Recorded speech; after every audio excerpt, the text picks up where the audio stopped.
Chapitre 11. Diggory et son oncle sont dans le pétrin. Vous pensez sans doute que les animaux étaient trop idiots pour comprendre que l'oncle Andrew appartenait à la même espèce que les deux enfants et le cocher. Mais n'oubliez pas qu'ils ne connaissaient pas les vêtements.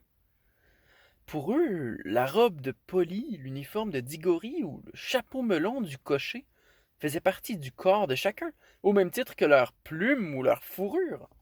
Jamais ils n'auraient imaginé qu'ils appartenaient à la même espèce s'ils n'avaient pas parlé, et si Fraise ne leur avait pas suggéré. En outre, l'oncle Andrew était nettement plus grand que les enfants, et pas mal plus mince que le cocher. Il était entièrement vêtu de noir, excepté son gilet, qui n'était plus si blanc, et sa crinière de cheveux, complètement hirsute. Ça ne ressemblait en rien à ce qu'ils avaient vu sur les trois autres êtres humains. Il était donc parfaitement naturel qu'ils fussent intrigués. Pire que cela, l'oncle Andrew semblait incapable de parler. Il avait essayé pourtant, quand le bulldog lui avait adressé la parole, ou selon sa version, quand il avait grondé et grogné vers lui. Il avait tendu une main tremblante et brodée. Bon chien, bon vieux bougre. Mais les bêtes n'avaient rien compris. Ils n'entendaient qu'un vague grésillement insignifiant, ce qui n'était pas plus mal, car aucun des chiens que j'ai connus, surtout ceux de Narnia, n'aime qu'on le traite de bon chien. Pas plus que vous n'aimeriez qu'on vous appelle mon petit coco. À ce moment-là, l'oncle Andrew s'évanouit, comme mort. C'est ça! S'exclama un facochère. C'est bien ce que je pensais, c'est tout bêtement un arbre! N'oubliez pas qu'il n'avait jamais vu un évanouissement, ni même une chute. Le bulldog, qui s'était approché pour renifler l'oncle Andrew, leva la tête et affirma. Non, c'est un animal! Sans doute de la même espèce que les autres. Je ne pense pas, dit l'un des ours. Un animal ne s'écroulerait pas comme ça. Regardez-nous, nous ne nous écroulons pas. Nous tenons sur nos pattes. Comme ça, ajouta-t-il en se hissant sur ses pattes arrière et en reculant, avant de trébucher sur une branche et de s'étaler sur le dos. La troisième histoire drôle! La troisième histoire drôle! S'exclama le chouka surexcité. Je suis sûr que c'est une espèce d'arbre, reprit le facochère. Mais si c'est un arbre, dit le second ours, il y a peut-être un nid d'abeilles à l'intérieur.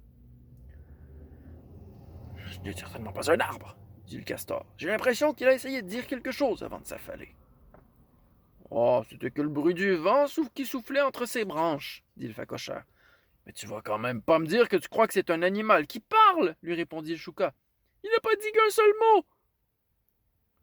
Oh, tu sais, interrompit l'éléphant. La femelle, bien sûr, son mari, rappelez-vous, avait été convié par Hassan à suivre. Il se pourrait bien que ce soit une espèce d'animal. Cette boule blanchâtre, ce ne serait pas un genre de tête? Et ces trous? Des yeux et une bouche? Oh, pas de nez, bien sûr. Enfin, là-dessus, il faut avoir l'esprit ouvert. Très peu d'animaux possèdent ce que l'on pourrait vraiment appeler un nez, ajouta-t-elle en longeant du regard sa trompe et en louchant, non sans une certaine et compréhensible fierté. Je m'oppose fermement à cette remarque, rétorqua le bulldog. Oh, l'éléphant a entièrement raison, dit le tapir. Wouh, savez quoi, hein? Intervint l'âne d'un ton vif. C'est peut-être un animal qui croit qu'il peut parler. Et si nous lui demandions de se relever? Suggéra l'éléphante d'un air songeur. Elle prit délicatement par la trompe la chose informe qui était l'oncle Andrew et le retourna sur le côté. Ce faisant, plusieurs pièces de monnaie tombèrent de sa poche. Mais c'était inutile, l'oncle Andrew s'effondra de nouveau. Vous voyez, s'écrièrent plusieurs voix, ce n'est pas un animal, il n'est pas vivant. Puisque je vous dis que c'est un animal, répondit le bulldog, il suffit de le renifler. L'odeur ne dit pas tout, objecta l'éléphante. D'accord, répondit le bulldog, mais si on peut plus se fier à son nez, je me rends bien qu'on peut en se fier. À sa cervelle, par exemple, répliqua-t-elle sur le champ. Je m'oppose fermement à cette remarque, répéta le bulldog. En tout cas, il faut faire quelque chose, dit l'éléphante. Si c'est un âle, il faut le montrer à Aslan. Qu'en pense la majorité? Est-ce un animal ou une espèce d'arbre? Un arbre! Un arbre! S'élevèrent une douzaine de voix. Très bien, dit l'éléphante. Si c'est un arbre, il a besoin d'être planté. Il faut creuser un trou. En 2 temps 3 mouvements, les 2 taupes avaient fait le nécessaire. Il y eut encore quelques remous quand il s'agit de savoir dans quel sens il fallait le planter, et l'oncle Andrew échappa de justesse à la position de la tête première. Plusieurs animaux pensaient que ses jambes étaient peut-être des branches. Par conséquent, cette chose grise et ébouriffée, la tête, devait être des racines. D'autres soutenaient que les racines étaient cette partie en forme de fourche, plus terreuse et allongée. Finalement, il fut planté dans le bon sens, et quand ils eurent bien tassé la terre, il en avait jusqu'aux genoux. Ouf! Il a l'air complètement fané, dit l'âne. Évidemment, il a besoin d'être arrosé, répondit l'éléphante. Là, je dois dire, sans vouloir offenser quiconque ici, que pour ce genre de travail, mon espèce particulière de nez. Je m'oppose fermement à cette remarque, objecta le bouledogue. Cependant, l'éléphant descendit tranquillement vers le fleuve, remplit sa trompe d'eau et remonta s'occuper de l'oncle Andrew. Dans sa bonne volonté empressée, l'animal se mit à déverser des litres d'eau, jusqu'à ce que des torrents ruissellent de la redingote de l'oncle Andrew, qui avait l'air de sortir d'un bain tout habillé. Enfin, cela le ramena à la vie. Il se réveilla. Et quel réveil! Mais laissons-le réfléchir tout seul aux événements, à supposer qu'il soit capable de réflexion, pour nous tourner vers des choses plus importantes. Notre ami Fraise avait continué à trotter avec Diggory jusqu'à ce qu'il n'entende plus les cris des animaux. Il n'était plus très loin du petit groupe formé par Aslan et ses conseillers choisis. Diggory savait qu'il était impossible d'interrompre une réunion aussi solennelle, mais il n'en eut pas besoin. Un seul mot d'Aslan, et l'éléphant, le corbeau et les autres animaux le laissèrent passer. Diggory descendit du cheval et se retrouva face à face avec Aslan. Le lion était encore plus imposant, plus beau et plus terrifiant que ce qu'il croyait, et son pelage mordoré encore plus éclatant. Diggory n'osait pas le regarder droit dans les yeux.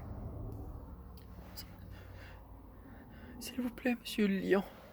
Aslan, monsieur, bredouilla-t-il, auriez-vous l'amabilité, pourrais-je, s'il vous plaît, me donneriez-vous quelques fruits magiques de Narnia pour soigner ma mère? » Il espérait tant que le lion réponde oui, et craignait tant qu'il ne réponde non, qu'il fût pris de court de voir que le lion ne répondait ni l'un ni l'autre. « Voilà le garçon, dit Aslan, le regard tourné non pas vers Diggory, mais vers ses conseillers. Voilà le garçon qui a tout déclenché. »« Mon Dieu, songea Diggory, qu'est-ce que j'ai encore fait? »« Fils d'Adam, dit le lion, une sorcière maléfique sévit dans notre nouveau monde. Raconte à ces honorables bêtes comment elle est arrivée ici. » Aussitôt, Diggory entrevit plusieurs explications possibles. Heureusement, il eut assez de bon sens pour ne dire que la stricte vérité. « C'est moi qui l'ai amenée, Aslan, répondit-il à mi-voix.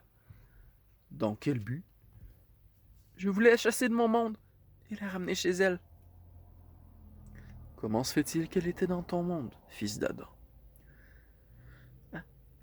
À cause de la magie. » Le lion ne dit rien. Et Diggory comprit qu'il n'en avait pas assez dit. « C'est mon oncle, Aslan. Il nous a envoyés hors de notre monde grâce à des bagues magiques. Ou plutôt, il a d'abord envoyé Polly, et ensuite j'ai été obligé d'aller la chercher. Plus tard, nous avons rencontré la sorcière dans un endroit appelé Charne, et elle s'est accrochée à nous lorsque... »« Comment cela, vous avez rencontré la sorcière ?» demanda Aslan, dont la voix grave trahissait un grognement menaçant. « Elle s'est réveillée, répondit Diggory, qui n'en menait vraiment pas large, avant d'ajouter, blanc comme un linge. Je veux dire, je l'ai réveillée. Je voulais savoir ce qui arriverait si je frappais sur une cloche, mais Pauline ne voulait pas. Ce n'est pas sa faute. Je me suis disputé avec elle. Je crois que j'étais un peu envoûté par l'inscription sur la cloche. »« Vraiment? » demanda Aslan, la voix toujours aussi grave. « Non. Aujourd'hui, je comprends que c'est faux. Je faisais semblant de l'être. » Une longue pause se fit, pendant laquelle Diggory ne cessait de se dire « J'ai tout gâché. Je n'ai plus aucune chance de ramener quoi que ce soit pour maman. » « Vous voyez, chers amis, reprit le lion en s'adressant aux animaux, avant même que notre monde, nouveau et pur, que je vous ai offert, ait plus de 7 heures, une force du mal a déjà pénétré en lui, réveillé et amené jusqu'ici par ce fils d'Adam. » Toutes les bêtes, y compris Fraise, tournèrent le regard vers Diggory, qui aurait préféré disparaître sous terre. « Mais ne vous laissez pas abattre, reprit Aslan, s'adressant toujours aux bêtes. Le mal engendre le mal, mais il est encore loin, et je veillerai personnellement à prendre en charge le pire. Entre-temps, tâchons de faire en sorte que Narnia demeure une terre heureuse dans un monde heureux, pour des centaines et des centaines d'années à venir encore. Enfin, puisque ce sont les fils d'Adam qui ont commis ce tort, ce sont eux qui aideront à le redresser. Approchez-vous d'eux. » Ces derniers mots s'adressaient à Polly et au cocher qui venaient d'arriver. Le regard fixé sur Aslan, bouche bée, Polly serrait la main du cocher très fort. Quant à celui-ci, il jeta un rapide coup d'œil sur le lion et retira immédiatement son chapeau melon. Tête nue, il paraissait beaucoup plus jeune et beaucoup plus sympathique. Encore plus sympathique, car il avait bien plus l'air d'un homme de la campagne que d'un chauffeur de taxi londonien. « Mon fils, dit Aslan au cocher, je te connais depuis longtemps. Me reconnais-tu? »« Non, monsieur, répondit-il, en tout cas pas au sens ordinaire. Cela dit, j'ai l'impression, si je puis me permettre, que nous nous sommes déjà rencontrés. »« C'est bien, dit Lion, tu en sais plus que tu ne le penses, et tu vivras afin d'apprendre à me connaître. Cette terre te plaît-elle? » ?»« C'est un vrai bonheur, monsieur. Aimerais-tu vivre ici à jamais? » »« Ce que voyez-vous, cher monsieur, je suis marié. Mais si mon épouse vivait ici, avec moi, ni elle ni moi ne souhaiterions retourner vivre à Londres, j'en suis certain. Nous sommes tous deux de la campagne. » Aslan secoua sa crinière, ouvrit la gueule et mit une longue et unique note, chargée d'une infinie puissance. Aussitôt Polly sentit son cœur bondir. Elle savait que c'était un appel, et quiconque l'entendrait souhaiterait y répondre, et s'en donner les moyens, ce qui est encore plus important, quel que soit le nombre de mondes et de siècles qui le séparent de cet appel. Aussi fut-elle ravie, mais ni étonnée ni choquée, lorsque tout à coup une jeune femme au visage bon et honnête apparut de nulle part à ses côtés. Elle avait reconnu la femme du cocher, convoquée ici, non pas au moyen d'un savant jeu de bagues, mais avec toute la rapidité, la légèreté et la délicatesse d'un oiseau rejoignant son nid. La jeune femme avait dû être surprise au milieu d'une journée de lessive, car elle portait un tablier et avait encore les manches retroussées au coude et de la mousse de savon sur les mains. Mais elle était plutôt bien, sans doute même mieux que si elle avait mis sa tenue du dimanche, dont son plus beau chapeau décoré de fausses cerises. Naturellement, elle se croyait en plein rêve. C'est pourquoi elle ne se précipita pas tout de suite vers son mari pour lui demander ce qui se passait. En observant le lion, elle commença à douter que cela soit un rêve, et curieusement, se sentit rassurée. Elle fit une petite révérence, comme certaines filles de la campagne savaient encore le faire à cette époque, prit la main de son époux, et sans bouger, jeta un regard timide autour d'elle.